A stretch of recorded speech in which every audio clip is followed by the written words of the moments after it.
she's not aware of her behavior. What I'm saying is that because I'm in therapy, because I go to meetings, because I talk to people about issues that I have, and I even go, is this like in my therapist today? It's like, can I tell you what happened Friday night? Sure. Oh, yeah. I'm like, no. Can we get back to my album, please? we will. But I acted like such a fucking baby. So Friday night, I'm playing the Improv in Irvine, and Irvine Improv drop of the pot. I had a hard time getting that joke. Right. It was not worth it. Yeah, but so in my head, I'm like, normally, the last years I played Irvine, it's always them calling me like, where are you? Uh-huh. Are you here? Because you're about to go up. And I'm like, no, I'm in, I just left house. You said it like that? Yeah, I left house. I left house. Yeah. And they're like, what? You know what I mean? Like, You're trying to convince them you're foreign? Yeah. They're like, I guess Bobby doesn't really know English. Yeah. But I'm always late. And then when I show up, people have to stretch and people get nervous and worried. Right. And since I'm sober again, I went through all the stuff I went through and I'm in therapy now, I decide Friday, I go, I'm going to leave during the day. Sure. To be mindful and respectful to them, be respectful to me so I don't have to panic. And I'm going to have a nice dinner there and then I'm going to do my shows. So when I showed up,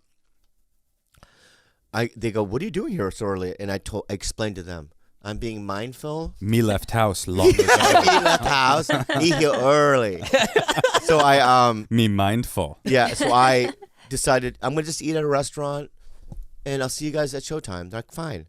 I go to this restaurant next door called Paul Martini's. Mm-hmm. And I go, it's kind of busy, and I go, hey, I'm headlining next door. It's just a table for one. Can I just get a table because I have to perform? No, 2-hour wait. Yeah, but I continue. Yeah. I go, I'm the headliner at the Improv, and can I get a table? No, we're too busy. So I go back to the club, and I go, you have any pull? We have no pull there. Now I'm getting a little angry. At Paul Martini's? We can't do anything at Martini's. Yeah. So then they go, we have a fucking connection at Javier's. Ooh. So I go, you know what? I'll go to Javier's. They go, we'll call in advance. I show up to Javier's, and the two Hispanic. Good thing you mentioned their race. I was wondering. I have to, because I have to know who they are. I have to tell people who they are. I go, hey man, I'm headlining next door. I'm in a rush. Can I just get a table for one? 2-hour wait. I go, no, they called. I know they called. No. But you know what I mean? Nothing. So I go back to the club, and I don't know what switched in my mind. Oh no. But now I'm not doing the shows. Mm-hmm. You didn't want to do the shows? So he leaves, and he's driving around in circles. He calls me. What do the shows have to do with it? Because I'll tell you why. In my thinking at the time. Mm-hmm. And okay, anyone listening to me, I know it sounds it gets crazy. At the time. This is at the time. But in the moment, right, my thinking is, right, I sold 2,500 seats. I know that 30% of the audience eats at these restaurants. Sure. So I bring in traffic for these restaurants. All the comics do. I'm sorry, but we do. Right. Right? And also, I was just at the Cleveland Hilarities. I showed up when the restaurant was closed, and because Nick and the restaurant is so respectful, they opened everything up and they served me prime rib. Just respect. Well, that club is like built on respect like that. That place, you always feel like you grew up in the Bronx and the mob boss loves you. Right, like, Nick. Come here. He grabs your elbow. You come here. Anything you want. You need clams? Oh, I got a really good clam. Yeah. What a great man, right? Yeah, totally. Right? Yes. So you go to places, you get treated that like, and then like Improv, they're like, it's out of our hands. Right. Right, and then you can eat our shitty food. Sure. Oh, I'll get diarrhea before the show. That's great, right? But I acted like a baby, and I go, you know what? I'm not doing it.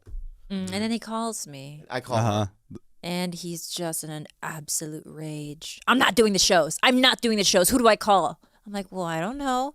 And this is how I know I'm codependent. Because instead of saying, you're being a fucking baby, get back in there and do the shows, I was like, oh, yeah, that's fucked up. Javier's at Paul Martini's? How fucking dare they? She fed into it. I fed into She fed into it, right? That's what I love about her. That's funny. That's what's great. I'm seeing you guys as parents. Bobby's like, I walked away from the playground. I left Junior there alone. Like, what did he do? That's fucked up. He deserves it. I just co-signed, and I was like, wait, this is a problem. It's a problem. So then what'd you do? But then the next nights, I showed up again super late to make them worried. To make the Irvine Improv worried? Yeah, that I wasn't going to show up. But what did it have to do with them? So that next time I play, they call Irvine Improv, that Javier and Paul. They make, you know what I mean, their proper decision make. I know. Hey, fucking Chong. I fucking know that behavior is crazy, and I'm acting like a baby, and it comes from my childhood. I think you were just hangry. No, it's not hangry, babe. Trying to co-sign some more. It's not. You're co-signing too hard. I used to, when I would drive from Oakland to San Francisco, which I did 4 or 5 times a week when I started comedy, because a lot of the open mics were there. Yeah. Every time I would get to the toll booth operator, I would say, "How you doing?" And I would say 90% of the time they would completely ignore me and take the money. I go, "Good, nice talking to you," and I drive off every time. And then at a certain point, I was like, I pulled up and I was like, why am I saying "how are you doing" to these people? Am I saying it to be kind to them in what is probably a thankless job where you want to put a bullet in your brain? Yeah. Or am I doing it to elicit proper behavior? Am I here to teach these people a lesson in cordial behavior, or am I just trying to be a nice guy? Because I'm pretending I pull up nice guy, and then they give me the result I've had every time, and then I'm like, well, nice talking to you too. I'll see you another time then. Yeah, have a nice day, and I drive off. So then I just started saying, how you doing? And then they don't answer, and I take my money and I drive. It's like my job is not to teach the world the lessons. I know, dude. So, but the thing is that my behavior is rooted in when, you know, my parents did fucked up things to me, and I found such injustice and disrespected. Right. Because your dad, he would beat you up, and then he would go to Paul Martini's every Friday. You couldn't afford it, but no, you could. But no. So whenever I feel there's some sort of, you know, disrespect. I know, I'm with and you. injustice that I act inappropriately, and that's what I'm saying is that I'm analyzing my behaviors. Like that time I talked to my therapist today about the time in the movie theater when we watched Hereditary. Oh. Yeah, but see, that was No. What we did was wrong. What happened? A quick breakdown. Yeah. Okay, I'll give you a quick synopsis. We did. You're watching Hereditary, and during when one of that the girl's head comes off, you're jerking off. Somebody said something. I get it. We've all done that.